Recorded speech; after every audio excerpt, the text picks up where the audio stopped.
What's up, guys? Sly here, and thanks again for coming out and checking another Sly Nation video.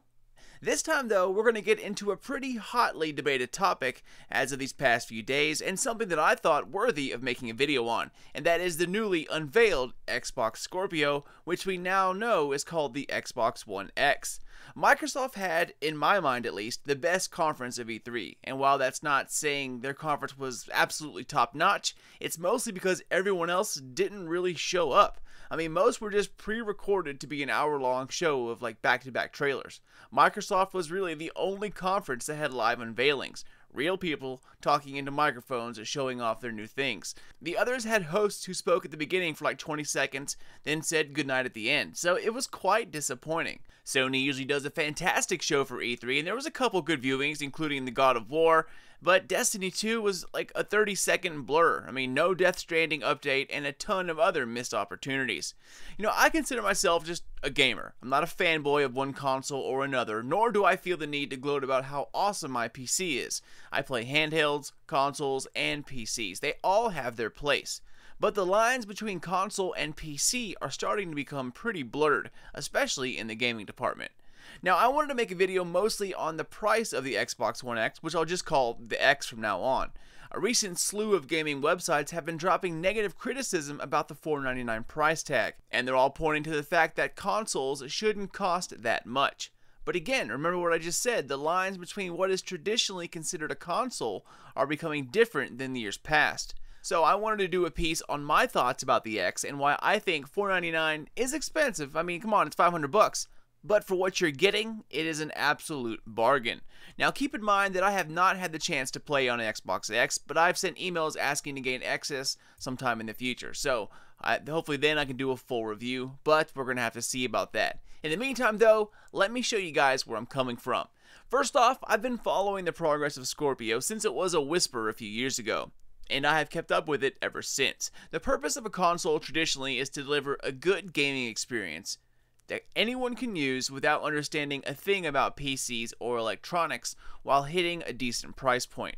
However, with the public becoming finally in tune with technology, that's not the case anymore. Most of us know what's what when it comes to the current top-of-the-line entertainment. Consoles traditionally have always been old technology that can be bought in the masses for dirt cheap, overclocked, then stretched to its limit by utilizing software to do one thing and one thing only very well, and that is run games. Every gamer, and I don't care who you are, you want the smoothest and highest gaming experience possible. Even if you're on a console, if you have any kind of graphic settings at all, you turn them up to max and you try to get the best picture possible. We can now bring that raw power of the PC into the ease of a console and blend the two together. This is where the X has my attention. Now, I own a fairly high-end PC, and I can run games, easily in the 100+ frames per second all the time on high settings. So if we bring that huge leap, an experience most PC users now take for granted, and bring it forward into the world of consoles, should we not? Why accept that consoles are made to be dirt cheap, barely passable gaming devices? I mean, who set that mark? No. Give me the highest possible performance while still keeping it cheaper than a PC. And the X does exactly that. Now, I cannot tell you how many games I've had to uninstall or download updates for, then do a complete clean reinstall that didn't work, try some diagnostics or look around Reddit for answers, or to have download Origin over and over again, or Steam, or Uplay, and then dig around to find my old password to log in, only to find out that for some reason my ActiveX files are effing up again, and I can't play the damn game anyway. And what the hell is a Eulogist? For some reason, I still cannot play Titanfall 2 on my PC, and I've given up on my 20+ page email conversation with support. Now, regardless how you feel about consoles, in terms of ease and reliability, consoles have PCs beat by a huge margin. However, they are a gaming and media center only, but they will play all of your games without hiccup reliably every single time. Now, I know someone's going to post, well, you just don't know how to operate your PC and blah, blah, blah, blah. Well, you can cover it up however you like, man, but I know PCs will all have issues. And you will, at some point, need to fix it, upgrade it, or if you're not an avid PC user, you're going to need an expert to look at it, or at the minimum, go to Geek Squad. NVIDIA Shield tried to hybridize a PC and the ease of consoles together, but the problem is that the PC universe is scattered all over the place. Xbox and PlayStation, they have this nice, neat, gigantic player base right in one area. That's of course Xbox Live and the PlayStation Network. PC users are scattered through various different game management systems, and each publisher has his or own, DRM to support their games. So what ended up happening is that Nvidia Shield uses cloud power and they stream games. But right now, this is still in its infancy, and it doesn't provide the reliability of a traditional console or the graphical awe of the PC. Here we bring in the Xbox One X, the first console to deliver a PC-like gaming experience, yet with the reliability of a traditional console. Now for those who have never gamed on a decent PC before, you're going to be blown away. If you own a decent PC and a console, you know the better visual experience is definitely on the PC. But you game on the console because it's easy and your friends are all in one place. Alright, now we'll get to the price tag here in a minute, but the reason why the X is a big deal has to do that it delivers a native 4K, true 4K experience compared to the PS4 Pro and the Xbox One S. The Xbox One S upconverts 1080p gameplay to fill in a 4K TV, and the PS4 Pro uses a technical trick called checkerboarding in order to hit the 4K mark, but none are true 4K experiences except for the Xbox One X. Do they look great? I mean, absolutely. But most gamers these days know that the biggest difference comes out of frame rate and not just resolution alone. This is where most consoles hit a snag. Playing 4K size resolutions is one thing, but supporting a buttery smooth frame rate just ups the performance demands tremendously. In my mind, the absolute lowest standard for gaming should be 1080p at 60 frames per second, period. 1080p at 60 FPS with HDR, which stands for High Dynamic Range, which is basically just super contrast so colors pop and look more alive, is an absolute night and day difference than what any console gamer is seeing right now. I mean, games in the past have touted that they are 60 frames per second, such as Call of Duty, but that's not always entirely true. Sure, they hit 60 frames per second in their smallest multiplayer maps, or maybe when they're in like a closet or something, or you're running by yourself, not shooting at anything, it's not raining, there's no particle effects, etc. But 75% of the time, you're nowhere near the 60 frames. And when your gaming dips below 60 FPS that much, it cannot really be called 60 frames per second gaming. True 60 FPS means that your absolute minimum hits 60 but not below that ever. That's the only way you can get the true full experience, and when the real difference is seen, just like true 4K and HDR, it's not something you can tell someone about, but once you see it and feel it, you will never want to go back. Once again, this is where the X pops in. It's the first console to have the graphical capabilities to be able to not only play some games in true 4K at 60 frames per second, but what's more important to me is that we can scrub the 4K altogether, super sample it down to 1080p, and then use that extra horses to play in true 60 frames per second. Now that is a big revelation for me. Other consoles simply do not have the power to run games past 30 frames per second, even in 1080p. Some of them, like the original Xbox One, has to go down to 900p. And I think the PS4 was what, 980 or 960, something like that? I mean, you get close, but as soon as a large open world pops up, you have a lot of effects or a lot of moving parts, smoke, fire, textures. The frame count just goes out the roof to like the high 20s. Or to compensate, they take out a ton of textures and effects or shadows so they can keep the console running at a steady 30 frames. Now the reason why it's a different experience is because we can now get the full graphical effects of shadows and textures at a decent frame rate, where in the past they would slowly start taking things away or lowering the quality of different things so they could keep the game playing halfway smooth. That's why gaming at 1080p 60 frames per second on a PC is that much better than gaming at 1080p 60 frames per second on a console. But when you actually have the graphical horsepower to back up all those textures and lighting and stuff like that, you won't be able to tell the difference, and I think that's where we're heading. Keeping it locked at 60 frames with HDR is what really gets me excited. But the X is more than that. It can play games in 4K, and like I said, some even at 60 frames per second, due to how well optimized these games are when running on Scorpio. Now make no illusion guys, the X cannot run every game at 60 FPS while in native 4K, but it will supposedly run them at native 4K all the time. Now, even today, some open world games are just too demanding to keep a frame rate locked at above 60. Even the most top of the line graphics cards like the Nvidia Titan X or the 1080 Ti have times where they dip into the 30s and 40s. 4K is just a tough resolution to render games in. However, it is ultimately up to the developer how they use the power of Scorpio. If they wish to implement upscaling or checkerboarding so they can put more power into textures or audio or whatever, then that is up to each individual development studio, not Xbox. But if all these promises prove to be true, well, we're just going to have to wait and see. But I personally believe it. Why? Because they optimized every square nanometer of this console to do that. It doesn't need to run Windows either, or run security sweeps for every download, or maintain a firewall, everything that a PC does. It's only optimized to game, and a lot of people underappreciate the power of efficient optimization. Doom showed that when it launched by using Vulkan, and they do similar things here. And since gaming mostly relies in GPU processors, that's where the bulk of this new tech lies. And the new 8-core CPU has been completely reworked. Only here within the past year can I honestly say that we've had the GPUs that deliver enough power to game in true 60 frames per second while in 4K without dipping, horribly low, keeping it on a decent setting as well, of course. Even the GTX 1080 struggled holding 4K resolutions at 60 frames in some games, like Witcher, Metro, and Ashes of the Singularity. If you've seen a YouTuber or a reviewer use a title as a benchmark, well then odds are it's a pretty hardcore 4K game. And here is the point that I'm trying to make. Xbox One X, with its native 4K resolution, it can use the power in different ways to bring true 60 FPS gaming, PC-like gaming, to the ease of the console. And it does this at a price point that would be considered an absolute steal in the world of PCs if you had to build a system to run comparable graphics. Now on top of that, this is meant for the enthusiast console gamer, which it's kind of a funny new term, but going full K is no doubt an enthusiast endeavor since it's still an expensive technology no matter what, if it's on console or the PC. For example, guys, Forza 7 was shown off at the Microsoft conference and it's guaranteed to run 4K 60 FPS. So let's try to build a PC that would deliver comparable results, and let me show you why I think the Xbox One is a fair price for what you're getting.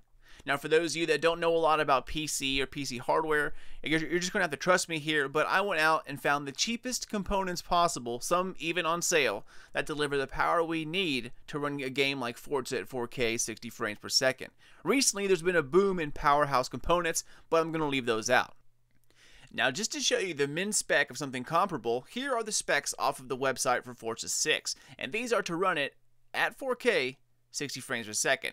And this year, those specs are pretty old technology, but still considered a pretty beastly PC gaming rig, and it's actually pretty similar, almost identical to my machine, but I have a different graphics card. And as we all know, websites do not always accurately tell you what it will really take to play in decent 4K settings. Also, if you're thinking that the Xbox will just simply turn down the settings to, like low or medium, something like that, turn off AA and all that other stuff, you simply cannot do that in 4K. The resolution does not hide flaws well at all, and there's absolutely no way you could sell a playable console at 4K using low settings like that. It would look terrible, and as some of you have seen by now, it does not. Also, it takes a 4K screen to watch 4K, so if you're sitting there on your 1080 screen saying you can't tell the difference, no, just no.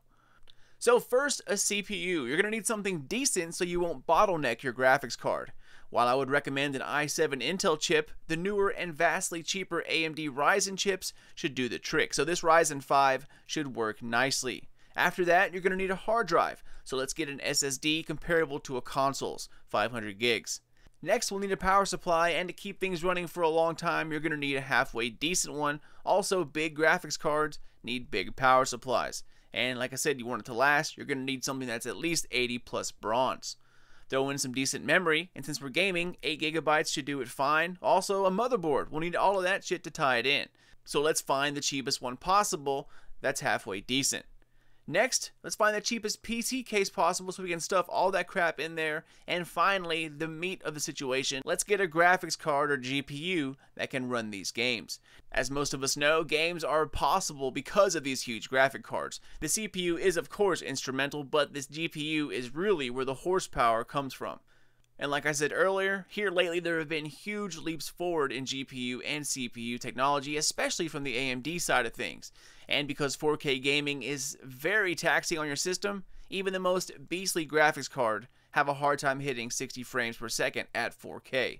But there have been some very big improvements and some heavy hitters have arrived. In any case, we would need a minimum GTX 1080 for a decent 4K gaming experience. But before we tally all of this together, remember this is a media center as well, with a 4K Blu-ray disc drive. So we have to add that in as well, but I can't even find one on the list. So that usually runs about $120 for the absolute cheapest. So let's just pick something close here, perhaps even cheaper than it would cost. And by the way, while I was searching for a Blu-ray drive, look what I found. A 4K Blu-ray player by itself, nothing else, from Sony. Look how much that cost. Alright my friends, our current total sits at $1,244, give or take. And building a PC yourself is the absolute cheapest way to get one. And this PC here we threw together, it's by no means a super high-end machine. It's a beast now, don't get me wrong, but it's definitely not top of the line. I used a cheaper CPU, cheaper memory, cheaper hard drive, and CPU cooler than I really should have. But this is simply to prove a point. Even if you argue that you can play 4K games with all the settings turned down to low or off and then use a GTX 1070 or 980, I mean that's still only $100 off the list. And remember, some of this stuff is on sale. It's also using the cheapest prices and lowest grade possible for these brand names, which are still not too shabby. And you just saw the 4K Blu-ray player from Sony for $700, and all it did was play 4K Blu-rays, that's it. The Xbox One delivers all of that for $499, guys, and this is why I think it is an absolutely fairly priced console. In reality, a well-built, true 4K gaming PC, top of the line, would run you probably about $1,600. But they can go as high as $4,000 to $6,000 if you get someone else to build them, like one of those, Diva websites. If you want to go the enthusiast route and use the latest Intel Core i9 chips and the latest Titan XP GPUs, have that built, it could even be more than $4,000 to $6,000 unless you build it yourself. I mean, the X delivers all of that, guys, without the headaches of building this to try to save yourself money. You don't need to worry about viruses or glitches. It will play your 4K movies and streams reliably and your games every single time. Your games will run perfect because every inch of that machine is optimized to do exactly that. No more reinstalling PC games because something effed up with the install. No more ActiveX issues or clogged hard drives. You get a great 4K experience at a budget price. Now, of course, the ultimate 4K setup will always be the PC, and gaming will always be better on PC, but you're going to pay for it, not only with money, but sometimes with unoptimized messes. There is so much variation in the PC world that they have to use sheer horsepower to get games and programs to run fast. Now, it's definitely getting better with things like Vulkan and multi-core optimization, but it's not there entirely. So that is the way I see it, guys. $499, it's still $500, and $500 is definitely a good chunk of change, but is it extremely overpriced and outrageous? Absolutely not. If it is overpriced, then what does that say about gaming PCs? And believe it or not, y'all, Microsoft really isn't making any money on the Xbox One X. It has top-notch tech that beats out most computers, but I think it's also about making a point as well, and pushing the boundaries. Healthy competition is good for everyone. Now, like I said earlier, I know that not all games will run at 60 FPS at 4K, and that's fine. But with an HDR-capable TV and the right developers, I would love to get the Xbox X to run 1080p at a solid 60 frames per second, especially in HDR. That's when it will hit home to gamers everywhere how big of a difference Scorpio can make. But it's up to developers to utilize this technology to allow for that. And 4K gaming, especially in HDR, is another level of gaming entirely. It cannot even be spoken for. It's like describing color to a person without eyes. You just need to see it to understand it. And when you finally do, you will never want to go back. That I can guarantee you. But that's it, ladies and gents. These are my thoughts on the Xbox One X and why I think the console is being unfairly criticized for its price. For what you get, it's a good deal. and as long as it delivers on its promises, then it will be worth every penny. And the reason I believe these claims, it comes from the fact that this console is a statement. It's innovation, pushing the limits and giving the console market a high-end option. They're not even going to be making a huge profit off the Xbox One X like I just showed you, and if you don't believe that, check out the article you see here. The link is down below. However, if all these claims prove to be false and it cannot run games like it was reported, then we're going to have a problem. Also, you can already get 4K TVs in the $500 range that are in the 50-inch category, and of course they're not top of the line, but they are 4K TVs in HDR10. This winter, it's predicted to see 42-inch 4K TVs in the $250 to $300 range. So hopefully that comes true. But anyways, for all the articles out there that say the average gamer cannot afford a $500 console, guys, I completely agree. And that's why the Xbox One S is $249. It's a completely capable gaming device that can even make your old games look a bit better. In the meantime, I'll keep trying to get some hands-on time with the Xbox One X, and if that happens, hopefully I'll be able to post a review of that as soon as possible. Alright y'all, I'm out of here. As always, thank you all so much for watching and for checking out something a little different than the videos I usually upload. If you're into gaming, I'd love to have you stick around, so check me out on Twitter or even Facebook, Sly Nation or Sly Nation Gaming. It's the best place to stay up to date on everything Destiny, Destiny 2, Mass Effect, and of course, the upcoming game Anthem, which I am pretty damn excited for. Take care, guys. Keep those eyes peeled for more videos coming out of Sly Nation here very soon, but until then, this is your boy Sly, and I'll catch you all next time.